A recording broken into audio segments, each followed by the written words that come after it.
జగన్ ప్రభుత్వ హయాంలో వేధింపులకు గురిచేసిన అధికారులపై చర్యలు తీసుకోవాలంటూ ఎమ్మెల్యే రఘురామకృష్ణంరాజు డిమాండ్ చేశారు.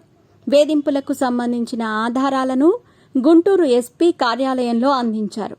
వైసీపీ ప్రభుత్వ హయాంలో తనను అరెస్ట్ చేసి చిత్రహింసలకు గురిచేసిన సిఐడి అధికారులను సస్పెండ్ చేయాలని ఉండి ఎమ్మెల్యే రఘురామకృష్ణంరాజు డిమాండ్ చేశారు.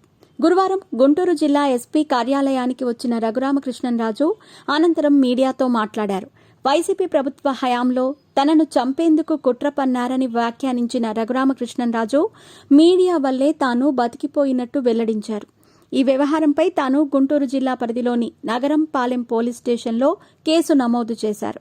ఈ ఫిర్యాదుకు సంబంధించిన సమాచారాన్ని తెలుసుకునేందుకు గుంటూరు జిల్లా ఎస్పీ కార్యాలయానికి వచ్చిన రఘురామకృష్ణంరాజు మీడియాతో మాట్లాడారు. తాను ఇచ్చిన ఫిర్యాదు మేరకు మాజీ సిఐడి డీజీ సునీల్ కుమార్, విజయపాల్, మాజీ C M Y S Jaganmohan Reddy, G G H superintendent Prabhavati మీద కేసు నమోదు చేసినట్లు వెల్లడించారు. ఈ కేసుకు సంబంధించిన వివరాలు, పురోగతిని తెలుసుకోవటానికి వచ్చినట్లు తెలిపారు. ఈ కేసుకు సంబంధించి తన వద్ద ఉన్న సమాచారాన్ని పోలీసులకు అందించేందుకు వచ్చానని, ఈ మేరకు పోలీసులకు ఆధారాలను అందించినట్లు రఘురామకృష్ణంరాజు తెలియజేశారు. సిఐడి అధికారులపై కేసు నమోదయ్యింది కాబట్టి వారిని సస్పెండ్ చేయాలని ఈ సందర్భంగా రఘురామకృష్ణంరాజు డిమాండ్ చేశారు. తనని అరెస్ట్ చేసినప్పుడు అధికారులు బయటకు వెళ్లగానే 5గురు వచ్చి తనను కొట్టారని, తనను చిత్రహింసలకు గురిచేసి ఏమీ తెలియనట్టు నటించారని వెల్లడించారు. అప్పటి జిల్లా కలెక్టర్ తీసుకున్న చర్యలు కూడా నిబంధనలకు విరుద్ధంగా ఉన్నట్టు రఘురామ వివరించారు. తన ఫిర్యాదుపై ఎటువంటి ఆలస్యం లేకుండా చర్యలు తీసుకోవాలని పోలీసులకు తెలియజేసినట్టు పేర్కొన్నారు. 307 కేసులో డీజీ స్థాయి అధికారులు, మాజీ సీఎం జగన్ ఉండటం వల్లే ఇప్పటివరకు విచారణ జరగలేదని అన్నారు. హత్యాయత్నం కేసు నమోదైనప్పుడు అధికారులను సస్పెండ్ చేయాలని, ఈ కేసులో ఇప్పటి వరకు వారిని ఎందుకు సస్పెండ్ చేయలేదని అన్నారు ఉండి ఎమ్మెల్యే. కొద్ది రోజుల తర్వాత అయినా సస్పెండ్ చేస్తారని భావిస్తున్నట్టు స్పష్టం చేశారు. పివి సునీల్ కుమార్, ఆర్ఎస్ ప్రవీణ్ కుమార్తో పోల్చితే తానే దళిత బంధువును అని వెల్లడించారు. దళితులపై దాడి జరిగినప్పుడు తానే స్పందించినట్లు స్పష్టం చేశారు. వాళ్లు ఎప్పుడూ స్పందించిన దాఖలాలు లేవన్నారు.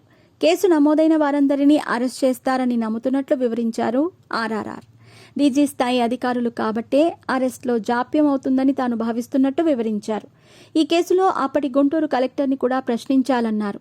డాక్టర్ శ్రీకాంత్ అందుబాటులో ఉండాలని కలెక్టర్ ఎందుకు రాశాడో తేలాల్సి ఉందని వివరించారు. సాక్షిగా బోరుగడ్డ అనిల్ సంతకం తీసుకున్నారని, వీరంతా అప్పటికే సిద్ధంగా ఉన్నారంటే కుట్ర ప్రకారమే జరిగిందని అన్నారు. తనపై రాజద్రోహం కేసు పెట్టారని రఘురామ ఆరోపించారు. అప్పటి సీఎం జగన్మోహన్ రెడ్డిని విమర్శిస్తే తనను చంపేస్తానంటూ సునీల్ కుమార్ బెదిరించారని కూడా రఘురామకృష్ణంరాజు తన ఫిర్యాదులో పేర్కొన్నారు. తనకు పోలీసులు చేసిన గాయాలపై కోర్టుకు Guntur G G H superintendent doctor Prabhavati తప్పుడు నివేదిక ఇచ్చారని పోలీసులకు చేసిన ఫిర్యాదులో పేర్కొన్నట్టు రఘురామ వెల్లడించారు. ఒక ఎంపీగా తనపై జరిగిన వ్యవహారంపై ఫిర్యాదు చేసినప్పటికీ ఆశించిన స్థాయిలో పురోగతి కనిపించటం లేదన్నారు. ఇప్పటికైనా పోలీసులు వేగవంతంగా చర్యలు తీసుకోవాలని డిమాండ్ చేశారు. తనకు న్యాయం జరుగుతుందన్న ఆశాభావాన్ని రఘురామకృష్ణంరాజు వ్యక్తం చేశారు. జగన్ ప్రభుత్వ హయాంలో జరిగిన కస్టోడియల్ టార్చర్పై గతంలోనే రఘురామకృష్ణంరాజు ఫిర్యాదు చేయగా, తాజాగా గురువారం దీనికి సంబంధించిన పలు కీలక ఆధారాలను సమర్పించేందుకు వచ్చి మీడియాతో మాట్లాడుతూ ఈ వ్యాఖ్యలు చేశారు రఘురామ.